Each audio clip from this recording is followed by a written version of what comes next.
नमस्कार, मैं हूं अजय कुमार और आप देख रहे हैं द देसी अड्डा। एक बार फिर हमारे साथ जुड़ चुके हैं देसी अड्डा के वरिष्ठ संपादक राकेश तिवारी। देखिए, बिहार में विधानसभा का चुनाव सामने है और जिस तरह से मलबलिया में ट्रिपल मर्डर कांड हुआ है, उसका राजनीति परिप्रेक्ष्य क्या होने वाला है, आज उसी पर हम चर्चा करेंगे राकेश जी से। तो आइए जानते हैं और समझते हैं पूरी घटना। राकेश जी, क्या साइड इफेक्ट होगा, राजनीति साइड इफेक्ट क्या होने वाला है इस मलमलिया ट्रिपल मर्डर कांड का? देखिए अजय जी, मैं आपको बता दूं कि मलमलिया में 3 लोगों की हत्या हुई। जी। उस हत्या के बाद अब तक इस मामले में जो मुख्य आरोपी है उसकी गिरफ्तारी नहीं, और इसको लेकर लोगों में गुस्सा है। इस पूरे मामले में जातीय रंग देने का भी प्रयास हो रहा है, जी। और जातीय रंग में यदि यह मामला रंगता हुआ दिख भी रहा है तो रंगा तो इसका साइड इफेक्ट ये है कि सबसे ज़्यादा नुकसान यहाँ एनडीए को उठाना पड़ेगा। बिल्कुल। यदि आप सारण, सिवान, गोपालगंज में विधानसभा की सीटों को लेंगे तो कुल 24 विधानसभा के सीट हैं, और इन 24 विधानसभा क्षेत्रों में से कम आधा दर्जन से अधिक सीटों पर निश्चित रूप से इस कांड का असर होने वाला है। जो दिख रहा है, जी। जिस तरह से राजपूत भूमिहार किया जा रहा है इस मामले में, और जिस तरह से बाहरी नेता जाकर वहां बयान दे रहे हैं, और उसके बाद जो है जिस तरह का माहौल है अंदर ही अंदर, वो एनडीए को कमजोर कर रहा है। इस पूरे क्षेत्र में पहले भी एनडीए मजबूत नहीं थी। पिछले चुनाव में, विधानसभा के चुनाव में, जी। मैं आपको बता दूं कि 24 में से 15 सीटें, छपरा, सीवान, गोपालगंज के 24 विधानसभा सीटों में से 15 सीटें जो हैं वो महागठबंधन के पास था, जी। और मात्र 9 सीट ये एनडीए के पास था। सारण में 10 सीटें हैं, 10 में से 7 पर महागठबंधन का कब्जा है, 3 सीटें एनडीए के पास है। सिवान में 8 विधानसभा की सीटें हैं, इन 8 में से 6 पर महागठबंधन का कब्जा था, 2 ही जीत पाई थी एनडीए। इसी तरह गोपालगंज के 6 विधानसभा क्षेत्रों में से 4 पर एनडीए का कब्जा था और 2 पर महागठबंधन का। लेकिन अब जो राजनीतिक सिनेरियो इससे बदलेगा, उसका असर एनडीए के सेहत पर पड़ना तय मानिए। तो नुकसान कुल मिलाकर और भी होने वाला है इंडिया को, और भी होने वाला है। 2020 की भरपाई कैसे हो जी, इसकी तो आप बात छोड़िए, लेकिन जो अचानक से ये माहौल बदला है, इस घटना के पहले और इस घटना के बाद, दोनों स्थितियों में एनडीए को नुकसान उठाना पड़ रहा है। इस क्षेत्र में अब जो माहौल है उसमें अगर एनडीए के नेता सचेत नहीं हुए, जी, और यदि एनडीए के वोटों के बिखराव हो गया, तो आप समझिए कि इस इलाके में एनडीए का हाल बहुत बुरा होने वाला है। तो इसमें जो जातीय रंग दिया जा रहा है, कभी आपका कहना है कि जो जातियां पहले एक थी, आज राजनीति रंग देकर इसको अलग करने की साजिश रची जा रही है? देखिए, जो लोग छपरा, सीवान, गोपालगंज की राजनीति को समझते हैं, जी। वो ये बात समझते हैं कि ब्राह्मण, भूमिहार, राजपूत, कायस, कुर्मी, कोयरी, जो अति पिछड़ा वर्ग है, जी। ये दलित वर्ग है, ये एनडीए के वोटर हुआ करते हैं। बिल्कुल। इसमें से कुछ महागठबंधन के पास भी होंगे, मैं दावा नहीं कर सकता मैक्सिमम जो है इंडिया के पास, लेकिन एनडीए के पास है। इन वोटों में जैसे ही बिखराव हो तो एनडीए का हालत वहां पतला हो जाएगा। अब राजपूत और भूमिहार जिस तरह से किया जा रहा है, तो उसका पूरा नुकसान किसको होगा? एनडीए को होगा। और इसका लाभ किसको होगा? महागठबंधन को होगा। देखिए, मैं आपको एक राजनीतिक समीकरण समझा रहा हूं।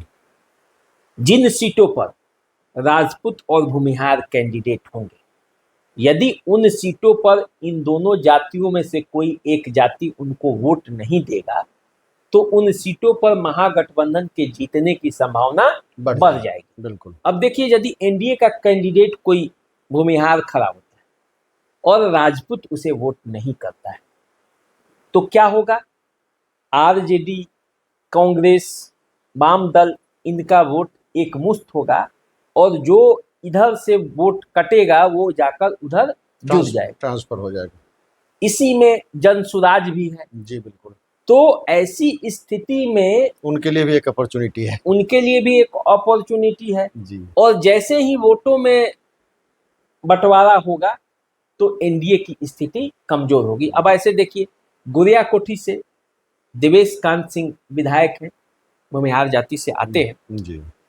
जो ये इलाका है वो उन्हीं के विधानसभा क्षेत्र से सटा हुआ है, पूरी तरह से आप कहिए कि वो क्षेत्र इससे आधा से अधिक क्षेत्र इससे प्रभावित है। तो यहाँ यदि एकजुटता नहीं होगी तो फिर एनडीए के लिए थोड़ी मुश्किल होगी।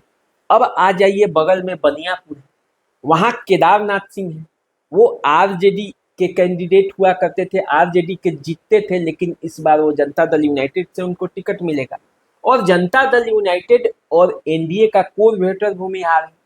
तो यदि गोरिया कोठी में राजपूत नहीं देगा वोट एनडीए को तो बनियापुर में भूमिहार भी बायोकाट कर देगा, बायोकाट करेंगे। उसी उसी तरह एकमा में यदि धूमल सिंह को टिकट मिल जाता है तो वहां राजपूत बायोकाट कर देगा। दरौंदा में कर्णजीत सिंह है तो वहां भूमिहार बाइकआउट कर सकता है। तो ऐसी स्थिति में राजपूत और भूमिहार जाति के जो भी नेता हैं उनके लिए बड़ा संकट का समय है और इसीलिए वो बोलने में परहेज भी कर रहे हैं।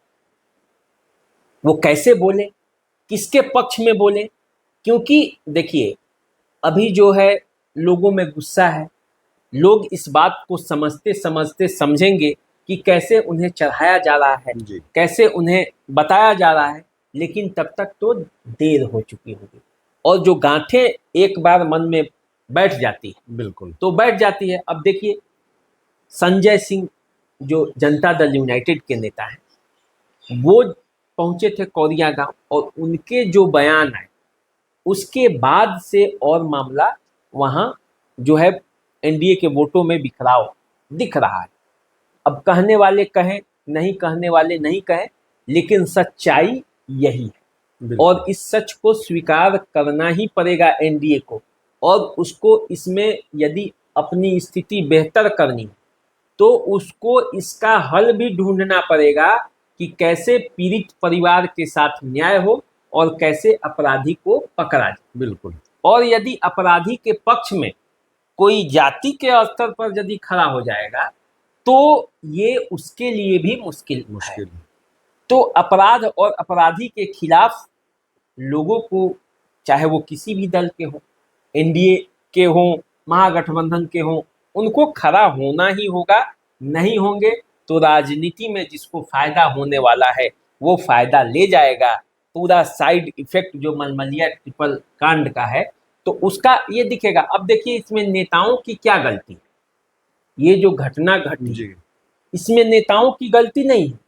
ये जो पूरा आप इस सिनेरियो को देखिएगा तो ये एक शराब नेटवर्क को ध्वस्त करने के लिए, ध्वस्त करने के लिए नहीं, शराब नेटवर्क चल रहा था। जी बिल्कुल। और उस नेटवर्क वर्चस्व है जी कि यहाँ पे ले जाके हम बेचेंगे, उधर से वो है। दोनों पक्ष जो है एक दूसरे पर आरोप लगा रहा है कि हमारा शराब है तो तुम्हारा शराब है। अभी उसी गांव में कुछ दिन पहले जहरीली शराब पीने से कई लोगों की मौत हो गई थी। अब उस नेटवर्क की वजह से इतने लोग मारे गए। तो बताइए कि कौरिया गांव के जो आम जनता है उसका क्या मतलब, उसका क्या दोष है। बिल्कुल वो पीसी जा रही है, मलमलिया के आसपास के इलाके के लोग पीसे जा रहे हैं, जो आम जनता है वो पीसी जा रही है। दोनों जातियों के जो आम लोग हैं उनमें यदि विश्वास की कमी आएगी तो इसके लिए वो कौन दोषी है? न भूमिहार दोषी है, न राजपूत दोषी है, दोषी अपराधी है और दोषी प्रशासन है। सब नेता कह रहे हैं कि प्रशासन को सब मालूम था, 4-5 दिन पहले से सब घटनाएं हो रही हैं और प्रशासन को क्या नहीं मालूम होता है। तो ये जो शराब का नेटवर्क है वो इस घटना को अंजाम दिलाया और इसी के वजह से पूरा मामला हुआ और उसका जो साइड इफेक्ट है अब एनडीए को भुगतना पड़ेगा। सारंग प्रमंडल की राजनीति में कम से कम तो उसको भुगतना ही पड़ेगा। बिल्कुल। तो कुल मिलाकर देखा जाए तो शराब कांड को लेकर, शराब बेचने को लेकर और उसकी वर्चस्व और आपसी रंजिश के कारण मलमल या ट्रिपल कांड की जो घटना घटी है उसमें कहीं ना कहीं राजनीति रंग दिया जा रहा है और इस राजनीति रंग में सीधा सीधा एनडीए को नुकसान दिख रहा है। अब एनडीए इसको कैसे हैंडल करती है और किस तरह से इस मामला को शांत करने में सफल होती है, ये आने वाले समय में आपको पता चल पाएगा। हमें एक बार फिर से आप दीजिए इजाज़त और हम इसी तरह की खबरें को लेकर राकेश जी के साथ पुनः एक बार चर्चा में हाजिर होंगे। तब तक के लिए नमस्कार। नमस्कार।